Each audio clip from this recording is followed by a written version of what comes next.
Well, let's start off from a sure reference point of being present in stillness,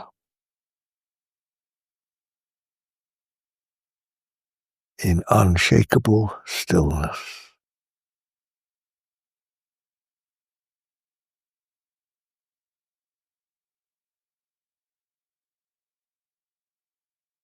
With the tendency of our tongues to always run off very often into some sort of foolishness, I personally find it very, very helpful to,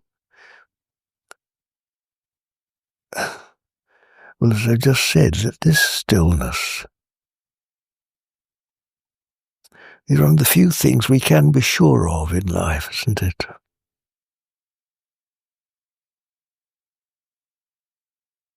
This constant presence, like an invisible friend that we could hold his hand and immediately we're confident and on sure ground.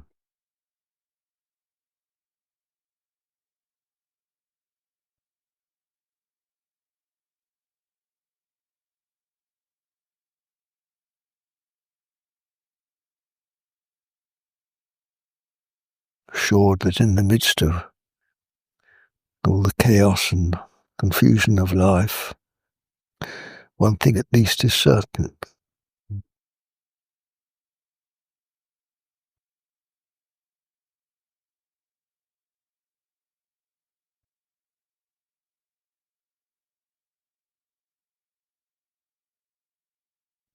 Whether or not you relate this to the words of Jesus, I am with you always, God being ever present,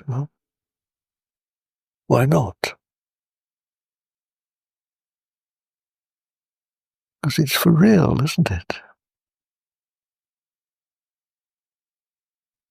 Well, we can experience it, isn't it? It's not just an idea, it's for real. Isn't it?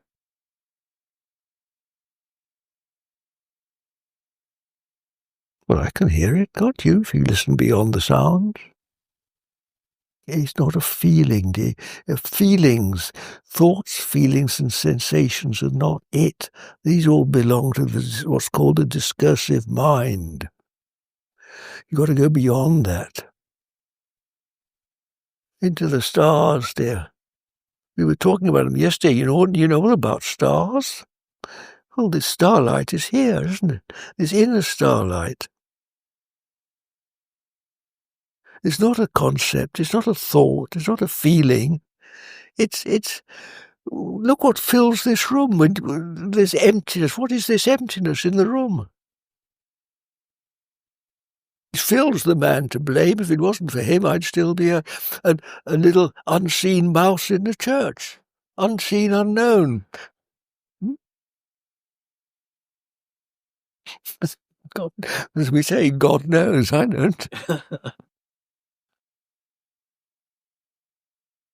I find no necessity whatsoever to put such a label on anything or anybody.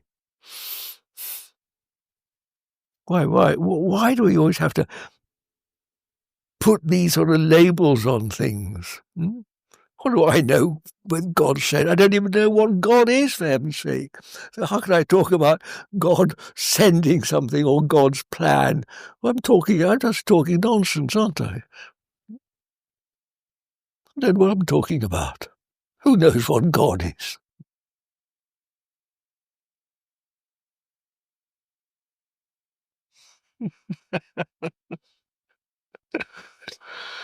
Other people don't find that need to relate to God to anything very much, anything I ever did.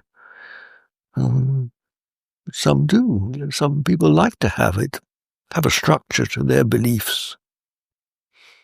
Some don't. I think being put in this position with other people, it often is more instructive to me than to you, because it often shows up the foolishness of what I say, and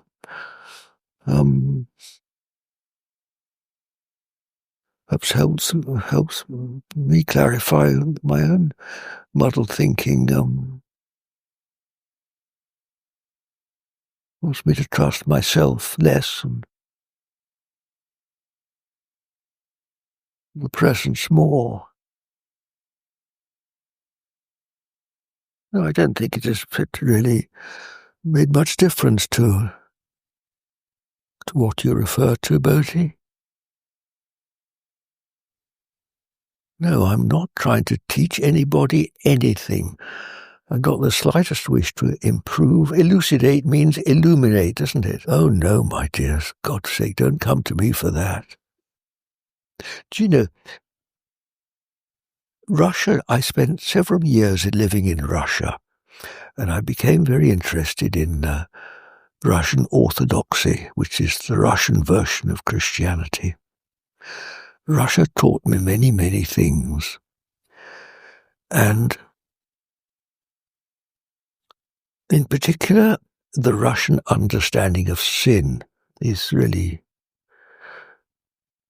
I mean, sin is almost politically incorrect in the West. Now, we hardly dare even speak the word, but in Orthodoxy, it's still loud and clear. And every single Orthodox service, from the patriarch down to the most humble member of the congregation, everybody says at one point in the service, of whom I am the first of sinners. They don't point this out, but they say, of sinners of whom I am the first. And what makes me what makes me comfortable, in fact, the only thing I really feel safe on saying that I sit before you as a sinner. In other words, someone that has strayed away from home. Another lost soul, another lost sheep, washing around in this world, trying to figure out what on earth it's all about. So for God's sake, don't think of me as a teacher or enlightened or any of these highfalutin things. Think of me as a sinner. And then you might add, like myself, like yourself. Then we're both on safe ground, aren't we? Come off these spiritual high horses and trying to be holier than we are. Let's admit our faults. Then we're on much safer ground. I spoke yesterday about the fairies, didn't I? And about how I can't walk on the grass without hurting the grass. Why can't I be like a fairy that can sit on the flower without hurting it? Well, now, why can't? Because I'm a sinner, and I'm locked up in a body that's going to rot away in a grave in a year or two. There we are. And these words of mine will float off into the never, never and be lost. And all my thoughts will be nothing more but a mound of earth. So this is sin. Everything that dies is sin. Does the spirit die? It isn't my spirit. If it was my spirit, it would be part of my ego. How can you say my spirit? How can you say my sky, my infinite? The very word my it is the demon, isn't it? It is the ego which imprisons. How can we imprison the spirit? If we do, the spirit has a limited time and space span, and of course it'll die.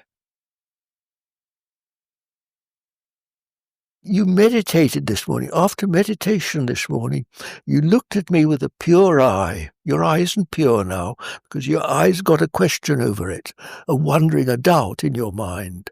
So your eye's now something quite different to what was looking at me an hour ago after meditation. Now, that time, that pure I won't even call it a name, that pure, nameless light that was shining out of you, that is what we're referring to. That's what we're talking about. See, that which is afraid of death is that which is now clouding your eye. When you looked at this one, there was no death. That is not part of your mortal being. Or that was a reflection of your pure being. But what you're expressing now is this superimposition of a separate existence that can come up with a remark like fear of death. And what's it afraid of? It's afraid of its own non-existence. Because it is unreal. It is a transitory phenomenon that just comes across, and this is what's called the ego. We all find comfort in all sorts of things. We find it in all sorts of. Look at a little child in his pram with some little bauble toy. He gets comfort from it. We get comfort from eating cake and things like that. Looking at computer games, all sorts of things we get comfort from. But these are transitory comforts, aren't they? We get ensnared by these things and drawn away from the pure being into the present. Now just listen and look, just be present. Now just feel, expand into what fills this room. Whatever you call it. Don't have to call it anything. We're sitting in this emptiness, aren't we, like fishes in this sea, invisible, silent, and this expands beyond the walls, doesn't it? It goes out of the door, includes the trees, the whole thing. Reaches up. Now you and I are here today and gone tomorrow, with all our questions and thoughts and things. Yet this is going to be here. It was here before the mountains were formed. It'll be here forever, isn't it? It's everlasting. So here we are. We're sitting as it were, two worlds. This world of change and this other world that we're hardly aware of, which doesn't change. It's just simple realization, isn't it? Well, there's the answer to your question, dear. Is this other? Do you have any connection with it whatsoever? Is it actually part of you? Or haven't you yourself expanded into and realized it? How could you nod your head at what I'm saying unless you had? You also recognize it. When you recognize it, there you are. You're in contact with what doesn't die.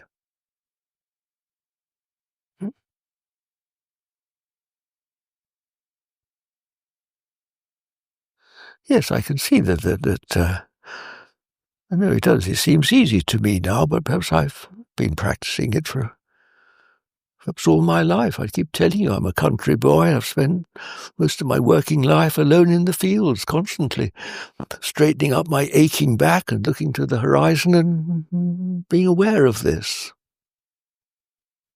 Some of you, especially town dwellers, perhaps are not so used to it. But when it's indicated to you, it's obvious enough, isn't it?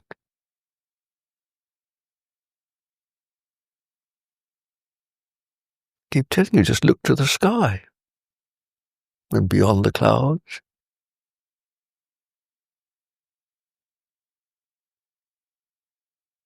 These two worlds, the world that comes to pass, the world of transience, and the world that doesn't change.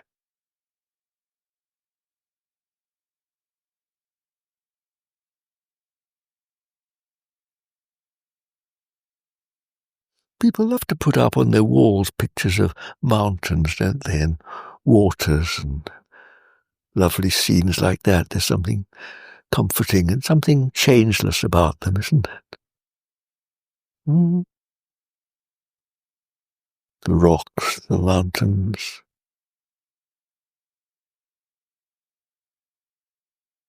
Oh, beyond the mountains there's the invisible world.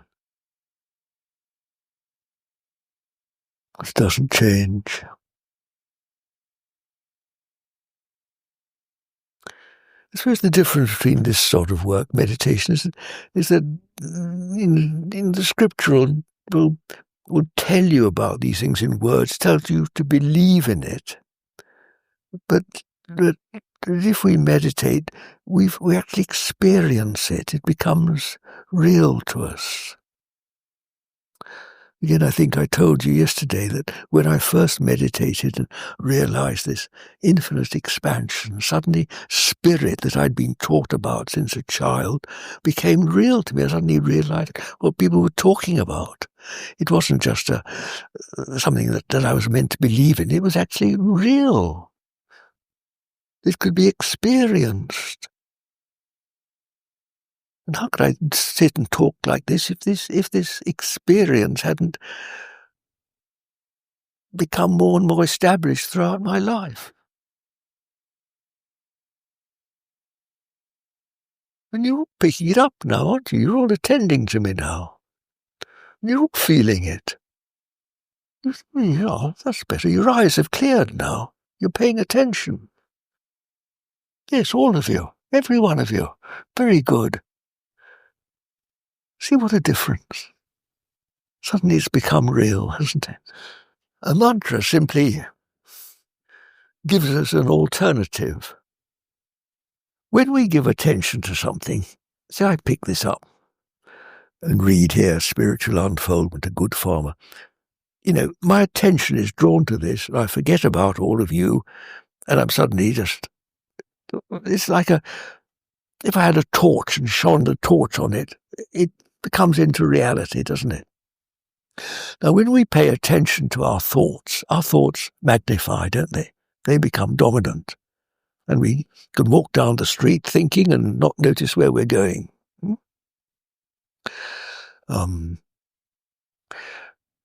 So when you have a mantra, which is a repetitive word in the mind, you're given something to attend to. And that simply switches your attention away from your thoughts onto something else.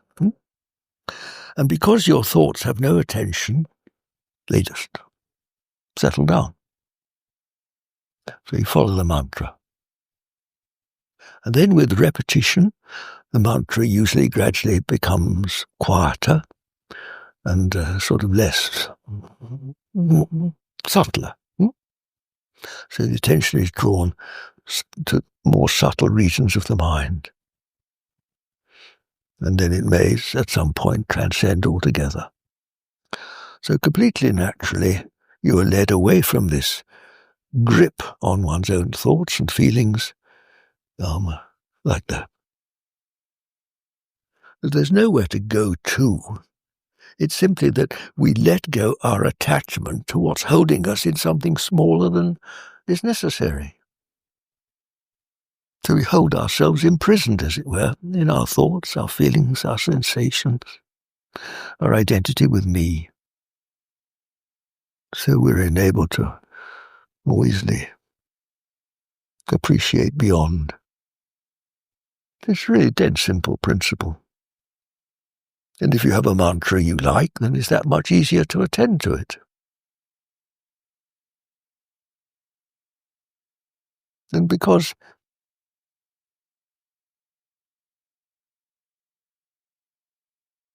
naturally it's attractive to us to go from this to this. We all naturally want more happiness, more space, more freedom, more love, don't we? It's like an inner compass within all our hearts. So we go there because it's naturally more attractive to us. It's like following a trail of sugar, really, a trail of sweetness. So it's entirely natural. Because deep down we all want this. It's what we all really want. Well, this is the work, you see, my dear. See, our eyes are clouding over again now. It's interesting, isn't it? You see, you lost it, dear. You've got a thick mask over your eyes now. Yeah, we have to come back, you see. Come back to being present. Just like a little child. Like those sheep out there. They're present naturally, aren't they? No problem. It's better, you see. This is work. You see, your eyes are clearing now as you look at me. This is the work, you see. From darkness to light. Well, from this present moment now, just feel what is present in this room. You're looking at me, Lucy. Well, look at the context I'm sitting in. Look at this empty space I'm sitting in. Instead of focusing on this, just look at the emptiness, the space. From the visible to the invisible. But just raise your eyes up a bit to the hills. It's the silent hills on either side of the traffic, aren't they? And the silent hills in the silent sky. So all life is like traffic passing along in the bottom of the valley road. There you are, you're sitting up on the hillside, just watching it. There's nothing between you and the heavens. And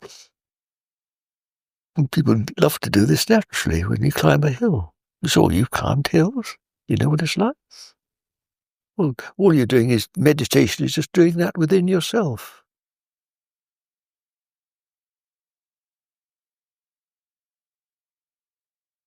And then what happens? We tend to go down to the valley again and once again get absorbed in the traffic. And forget. All thoughts, emotions, feelings, sensations, yes, everything is.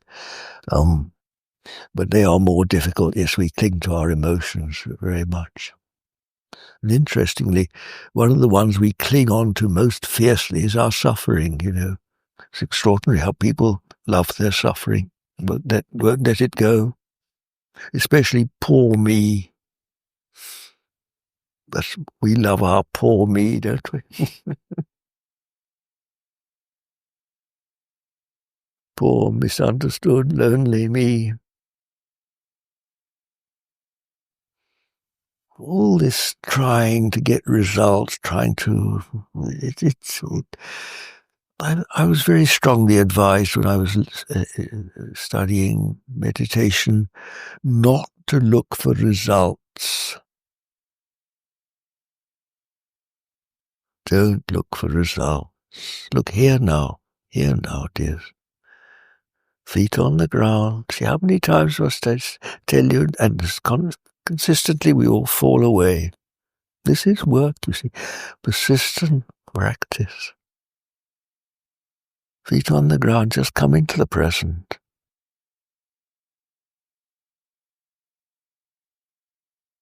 Find this presence, and you'll realize that all our emotions, our unhappiness, our loneliness, all this is down here. And this presence is freedom. Without needing to analyze it or say which is powerful or which isn't. It's all part of the world that comes to pass, of the changeable world. It rises and falls, and some of us are addicted and some of us are less addicted. We're all different characters. But it's not really it. And when we look at each other from that pure being, as we did after meditation this morning, all this is just out of the picture, isn't it? It's like a dream from which we've woken up. And now we sink back into it again. See, your eyes have clouded over again. It's just like up there in the sky. Clouds, the sun shines through, Suddenly we're all happy, then the clouds come back again, and suddenly we're all back in our problems. Trying to figure it out. And, I think the sun just came out here. You're trying to analyze it. You're trying to analyze the darkness. And every time you say but, you see, digs you deeper into it. Again, I remember being told, the but is the very devil. We always say, but, and immediately we're back down there in the morass. I've got two favourite verses in Scripture, like the dog returns to its vomit, and the pig and the sow to its wallowing in the mire. And this is exactly what we do. We're just like dogs, returning to the vomit again and again and again, wallowing in this filth. What on earth do we do? Why do we do it? You're trying to figure out one cloud with another one.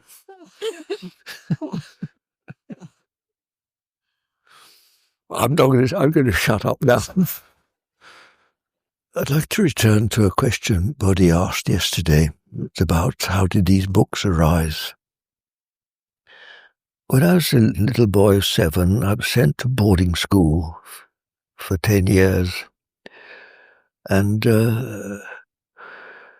before morning chapel every Sunday, we had to sit down and write a letter to our parents. Of course, pen and ink. And so from an early age, I was taught to write, communicate by letter. And when we were taught English, we were taught English was an important subject, taught to write good English. And read the classical English poetry in the days when poetry was poetry, with rhyme and rhythm in those days. When later on in life girls appeared in my life, letter writing was a big part of it. Well, you sit in front of a piece of paper and what do you write? Writing was being part of it from the beginning, really.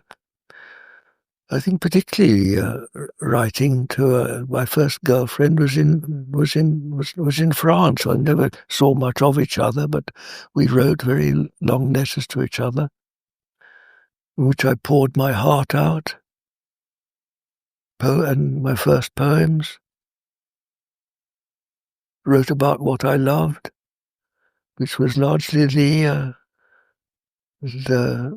my farm. My first farm, the animals, the ever-evolving seasons. And I suppose even then I recognized that some of these things I wrote was a bit special, so I kept them. And this habit really continued throughout my life. And I've had many adventures and many travels in my life. And I would write home to my mother and father, whoever else I was writing to at the time. It was largely through these letters that I accumulated quite a collection of bits of writing that seemed to have value. And then when I was at about 60, and I've got no children of my own, but I wondered what I could leave of value when I died. And I looked at all these collection of bits of paper that I'd never I just kept for no reason.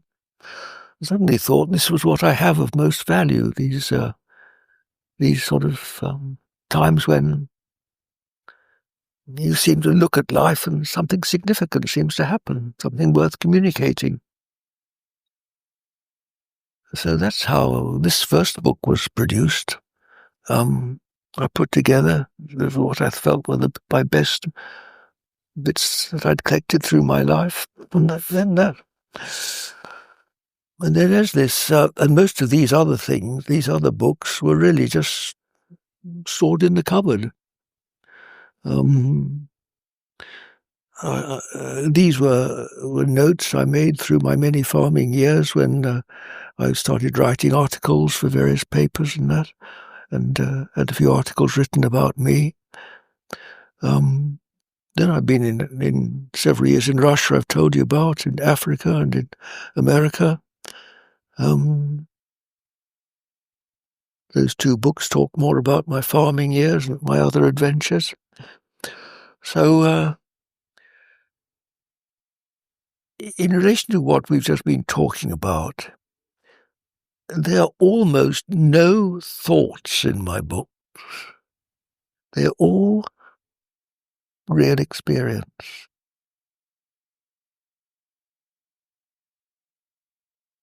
Because real experience, without anybody needing to tell us, is always somehow more real than thinking, isn't it? It's like, we think under the clouds, and then suddenly the sun shines through, and we see the beauty. It's like an insight, isn't it? We see beyond, and that's worth recording. In contrast to the thought, it appears like we wake up into another world. You could say that's what inspiration is. Then the spirit flows in.